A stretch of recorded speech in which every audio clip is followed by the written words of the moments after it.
नमस्कार साथियों, अभी मैं हूँ सरदार पटेल इंटर कॉलेज सिकरो कुरांव प्रयागराज में। बहुत भली बात आप लोग इस नाम से परिचित होंगे। पिछले कई वर्षों से इस विद्यालय ने शिक्षा के क्षेत्र में एक महत्वपूर्ण योगदान पूरे क्षेत्र और समाज में दिया है। आज इसी बीच में एक बार फिर से हमारे बीच में हैं आकाश सिंह। इन्होंने नीट 2025 की परीक्षा में एक अच्छी रैंक हासिल करके 12,300 रैंक इनकी ओपन कैटेगरी में है और ओबीसी रैंक है इनकी 5200। आइए बातें करते हैं इनकी सफलता के बीच में क्या क्या बाधाएं आई और कैसे उन सारी समस्याओं को दरकिनार करते हुए इतनी बड़ी सफलता अर्जित की है। और एक तरह से इस क्षेत्र और समाज के लिए बहुत गौरव की बात है। आइए बात करते हैं आकाश से। आकाश, जब रिजल्ट आया तो उस समय आप कहाँ थे? सर मैं गांव में था। अच्छा, गांव में था।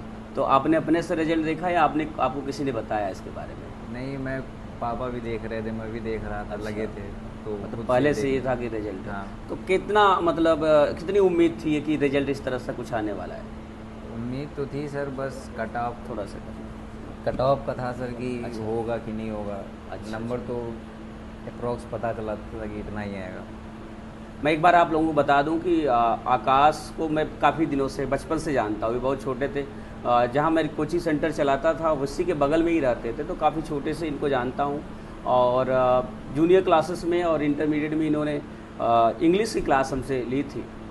तो आकाश, आप यहाँ सरदार पटेल इंटर कॉलेज से किस ईयर में 12वीं की परीक्षा दिए थे? हम 2023-24 से यहीं से थे। 2023-24 में आपने बायोलॉजी से यहाँ से इंटर किया। इंटर किया। अच्छा, थोड़ा बताएं विद्यालय के बारे में, क्या आपका अनुभव रहा यहाँ 2-3 साल पढ़ने के बाद? आप जी सर, इन्वायरमेंट तो कॉलेज का अच्छा है सर। आया था, मैं पढ़ा था यहाँ। टीचर्स भी काफ़ी अच्छे हैं। आदरणीय प्रिंसिपल सर भी सपोर्ट करते हैं बच्चों को आगे जाने के लिए। हाँ, इसमें तो कोई डाउट नहीं है कि आदरणीय प्रधानाचार्य जी का सहयोग सभी बच्चों को बराबर मिलता है। जो भी बच्चे कुछ भी करना चाहते हैं तो पूरी तरीके से आपका सपोर्ट रहता है। ये आप किस क्लास में थे, कब थे कि आपका मन हुआ कि मुझे जो है चिकित्सा के क्षेत्र में जाना है, डॉक्टर बनना है? जी, मैं क्लास 6 में था। मेरे भाई बड़े भाई हैं, वो इंजीनियर थे, तो पापा का कहना था एक इंजीनियर है तो एक डॉक्टर होना चाहिए। मतलब तो पारिवारिक इससे पहले, आपके भाई से पहले भी क्या कोई इस फील्ड में डॉक्टरी के क्षेत्र में नहीं, कोई था? हमारे फैमिली में तो कोई नहीं कोई है। ना, आप पहले हैं कि जो गांव में हो सकता हूँ, लेकिन आप परिवार में भी। गांव में नहीं, मतलब पूरे गांव का पहले डॉक्टर हाँ। होने वाले हैं। अच्छा अच्छा, कितना सहयोग रहा मम्मी पापा का? मम्मी पापा का तो क्योंकि पूरा पिताजी को सहयोग मैं था। भी काफ़ी अच्छे से जानता हूँ, काफ़ी सामाजिक व्यक्ति हैं, काफ़ी सहयोग समाज में उनका रहता है। तो कितना, क्योंकि जिम्मेदारियाँ जो समाज में है तो उनकी जिम्मेदारी बढ़ जाती है कि कैसे अपने बच्चों को आगे लाएं और समाज के लिए एक रोल मॉडल बने। तो निश्चित रूप से उन्होंने वो कर दिखाया है। कितना सहयोग रहा? जी, सहयोग तो पापा का पूरा था। कभी भी कितना भी खराब मिनिमम मेरा प्रदर्शन आता था तो वो साथ रहते थे, बोलते थे कोई बात नहीं। मतलब बहुत प्रेशर ऐसा नहीं नहीं, था कि कभी नहीं नहीं। सफलता लेके आनी है इस तरह से। नहीं। कौन सा अटेम्प्ट था आपका ये? Second attempt. Second attempt. जी जी, बहुत बढ़िया। तो पूरी सफलता का श्रेय अगर हम एक लाइन में कहना चाहें आपसे तो किसको देना चाहेंगे? यही हमारे माता पिता और ये टीचर्स, ये प्रिंसिपल सर। और अभी जो बच्चे आपके जूनियर हैं, छोटे भाई बहन हैं, उनको क्या मैसेज देना चाहेंगे कि जो भी उनका टारगेट है उस टारगेट को तक पहुंचने के लिए उनको क्या करना चाहिए? हमें पहले से ही उसके लिए प्रिपेयर होना चाहिए। हमें ये नहीं कि हम 12th क्रॉस कर लेंगे तो फिर उसके बाद हमें इस लाइन में लगना है। नहीं, हमारी बेसिक ही इम्पोर्टेंट है। हमें पहले से ही अपनी बेसिक को मजबूत रखना है, तभी हम आगे क्लियर कर पाएंगे।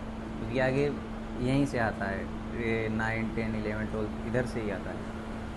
बहुत सारे बच्चों के मन में ये ख्याल रहता है कि अभी क्या है, अभी 9, 10, 11, 12 पढ़ रहे हैं, अभी तो हम डॉक्टर बनना है तो हम बाद में जा कर के तैयारी कर लें। ये जो उनके मिथ है, उनके माइंड में ये चीज़ें हैं, ये क्या कितना सही हो पाता है? जिनकी अगर बेसिक अच्छी नहीं है, जिन्होंने 9, 10, 11, 12 में अच्छी पढ़ाई नहीं की है, तो कितना मुश्किल होता होगा उन बच्चों के लिए जो डायरेक्ट जा कर के कहीं नीट या इस तरह से तैयारी करने जाते हैं, कानपुर जाते हैं, कोटा जाते हैं, तो कितना उनके लिए मुश्किल होता होगा? मुश्किल तो सर बहुत होता है। ये वहाँ हमें लगता है कि आगे तो अलग ही होगा, तो हमें अभी नहीं पढ़ना चाहिए। नहीं, पूरा यहीं से आता है। अगर हम आगे जाते हैं तो हमें तो 2 साल लग जाता है प्रिपरेशन करने में, फिर हमें समझ आता है कि पेपर कैसा आता है, फिर और आगे 1 साल लग जाता है उससे समझने में। अगर हम यहीं से पूरा क्लियर कर लेंगे तो आगे हमें बड़ी आसानी रहती है कि पेपर कैसा आता है, तो हम अगर आपका qualify कर बेसिक जाएंगे। मजबूत है तो बस आपको क्वेश्चन के फॉर्मेट को समझना होता है, हाँ। तो थोड़ा इजी हो जाता है। हाँ। तो निश्चित रूप से ऐसे बच्चे जिनके माइंड में ये रहता है कि अभी हमारे पास समय है, हम बाद में देख लेंगे, उनके लिए थोड़ा सा दिक्कत होती है।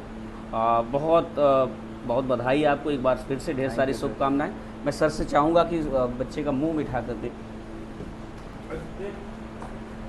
खड़े जाओ। और मैं चाहूँगा भैया आप भी आ जाए साथ में। आप आइए, आप आ जाइए इधर।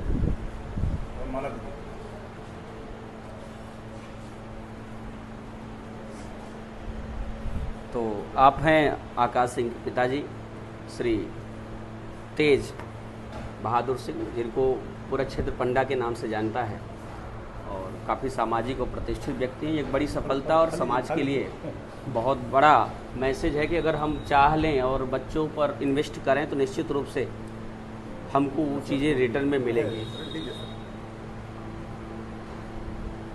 आकाश बहुत बहुत बधाई और शुभकामनाएं आपको, और आपको भैया जो आपने मेहनत और लगन जो आपने प्रण किया था हम करके रहेंगे और पूरा किया, ये हमारे क्षेत्र के अन्य अभिभावकों के लिए एक बहुत बड़ा मैसेज है कि अगर हम बच्चों पर इन्वेस्ट करेंगे तो रिटर्न हमको ज़रूर मिलेगा।